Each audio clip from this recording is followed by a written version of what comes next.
She earns $1.2 million every single time she steps on stage. Her face is worth 7 figures to luxury car brands fighting for her attention.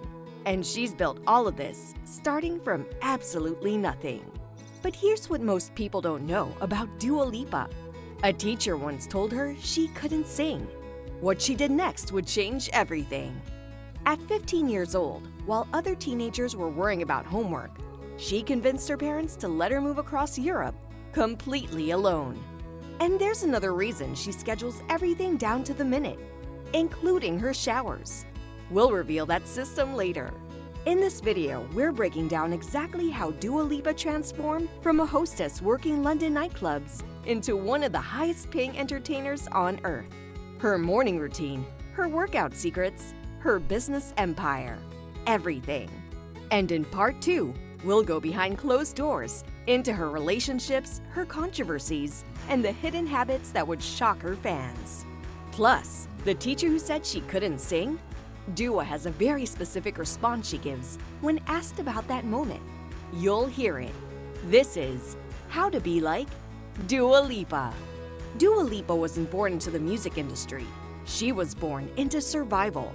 In 1992, her parents Dukacan and Anessa fled Kosovo as refugees, escaping the violence that would soon tear the Balkans apart. They landed in London with almost nothing. But here's what most biographies leave out. Both of Dua's grandfathers were historians. Her paternal grandfather, Zait Lipa, was the head of Kosovo Institute of History. She comes from a family of scholars who documented their people's story. That sense of identity, of knowing where you come from, it shaped everything. Her father, Dukacan, wasn't just a refugee. He was the lead singer of a Kosovan rock band called Oda. Growing up, Dua was surrounded by music. Bowie, Bob Dylan, Radiohead, Sting, The Police, all playing through their small London flat. She started singing at 5 years old, but once she auditioned for her school choir at Fitzjohn's Primary School, the teacher told her she could not sing. Most kids would have stopped there. Dua didn't. Her parents enrolled her in weekend singing lessons at the Sylvia Young Theatre School, the same school that produced Amy Winehouse, Rita Ora, and Nicholas Hoult. But then something unexpected happened. When Dua was 11, her family made a decision that seemed to go backward. They moved back to Kosovo. Kosovo had just declared independence. For her parents, it was a homecoming. For Dua, it was a culture shock. Her Albanian wasn't good enough for school. She struggled to fit in, but something else was happening. She discovered Kosovo's hip-hop scene, absorbing sounds she never heard in London. And her new friends told her stories about the war, stories her family had protected her from. These experiences would eventually pour into her music. At 15, she made her move. She told her parents she wanted to go back to London, not for school, but for music. They agreed to let her live with family friends while she pursued singing. A teenager, alone in London, chasing a dream. She got a job as a hostess at nightclubs. And those dark, chaotic nights? The dramas every night, the dark side of nightlife. They became something I wanted to write about, she later said. Today, Dua Lipa operates like a machine, and the machine starts running at 7 a.m. Here's something she revealed that most people missed. She schedules literally everything, including her showers. I don't even want to show you my phone calendar because I'm embarrassed by it, she told the New York Times. It's really down to the minute. Producer Mark Ronson, who worked with her on Dance the Night for Barbie, revealed something telling. If she's 2 minutes late, literally, if it's 12:02, there's a text. Sorry, running 5 minutes late. That's not superstar behavior. She still works with a mindset that she hasn't made it yet. Her mornings begin with her dog Dexter. They share the same sleep schedule. If she needs extra rest, he's right there. But on normal days, they're up early for a walk. Our walks are the perfect way to get my mind right for the day ahead, she says. Then comes the workout, and this is where things get serious. Her former trainer, Peter McIver, known as PMAC, revealed her next routine. 3 to 4 sessions per week, 1 hour each. They'd start at 7 a.m. Here's what a typical week looks like.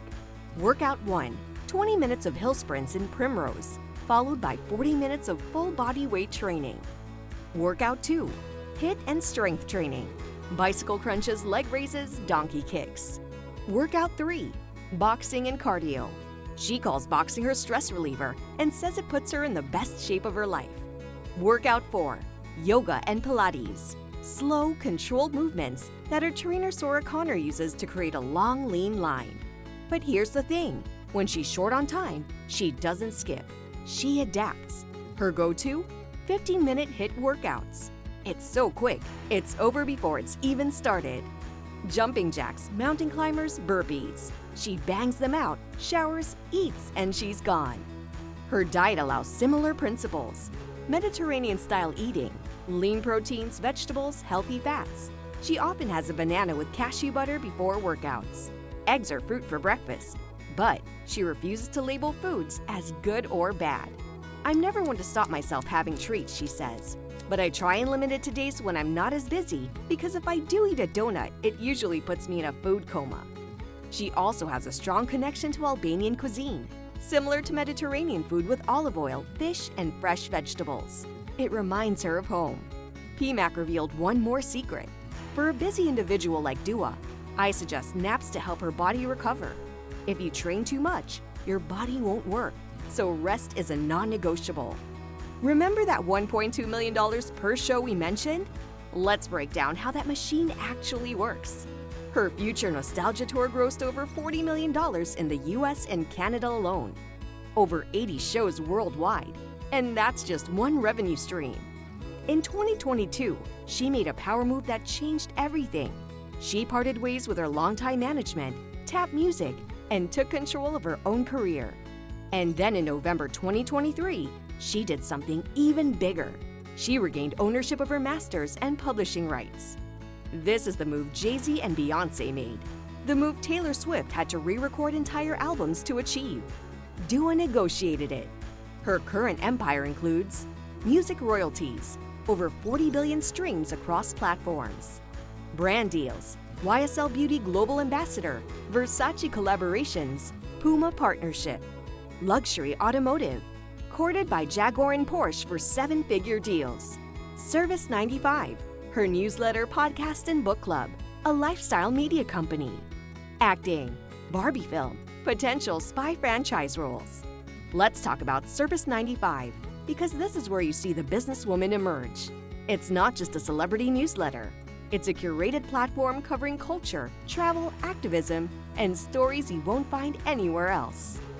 She hosts a podcast called At Your Service with guests like Tom Cook, Billie Eilish, Elton John, and Megan Thee Stallion. She runs a book club. She publishes investigative journalism. Why does this matter? Because it shows she's building something that lasts beyond hit songs. When her voice fades, Service 95 keeps generating revenue and influence. Dua Lipa's style isn't accidental. Every outfit is documented, analyzed, and replicated by millions. But she approaches it with the same discipline as everything else. Her skincare routine is surprisingly minimalist. Morning, cream cleanser, niacinamide serum, moisturizer, SPF. Night, rosehip cleansing oil, probiotic serum, face cream. But here's the insider detail. She uses a toothbrush in 3 different ways in her beauty routine. As a lip scrub, to fill her eyebrows with dark eyeshadow, and to create thicker mascara texture. She discovered this hack when she ran out of proper makeup supplies. She also sleeps under an infrared light. Before bed, I lie down and pretty much sleep under it, she told the Financial Times. I see a difference in my skin. I don't break out as much. Despite being a global fashion icon, she actively limits makeup on her off days. I try not to wear makeup on days I don't have to. I need to give my skin a break, she says.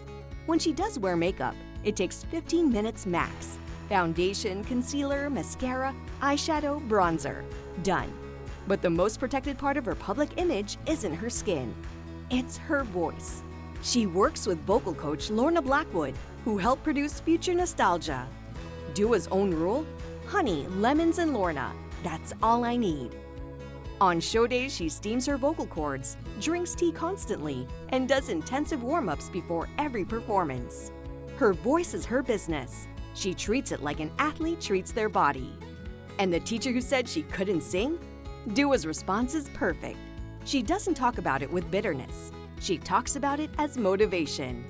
Every Grammy, every stadium, every chart-topping hit. That's her answer. So what can we actually learn from Dua Lipa's rise? Lesson 1. Discipline beats talent. She schedules her showers. She wakes up at 7 a.m. for hill sprints. She's 2 minutes early to everything. The world's biggest pop stars don't operate on vibes. They operate on systems. Lesson 2. Own your assets. Taking back her masters wasn't luck. It was strategy. She built enough leverage to negotiate what most artists never get. Every creator should be thinking about ownership from day one. Lesson 3. Build beyond your main skill. Service 95 isn't a vanity project. It's insurance. It's influence that doesn't depend on streaming algorithms or radio play. What's your Service 95? Lesson 4. Rejection is fuel. A teacher said she couldn't sing. She's now a 3-time Grammy winner with 7 Brit Awards. The people who doubt you are writing the first chapter of your success story. But here's what we haven't told you yet. In Part 2, we're going behind closed doors. We'll reveal the controversy that almost derailed her career, the 3 copyright lawsuits over her biggest hit, the real story behind her very public breakups, and the hidden habit she has that would shock her fans. Something she does every single night before bed that has nothing to do with skincare. We'll also reveal what she's building in Albania, her triple citizenship story, and the real reason she's engaged to actor Callum Turner. Click Part 2 now to see the side of Dua Lipa that the public never sees. And if this video helped you, smash that subscribe button. We'll break down the systems of the world's most successful people every week. Until Part 2, that's how to be like Dua Lipa.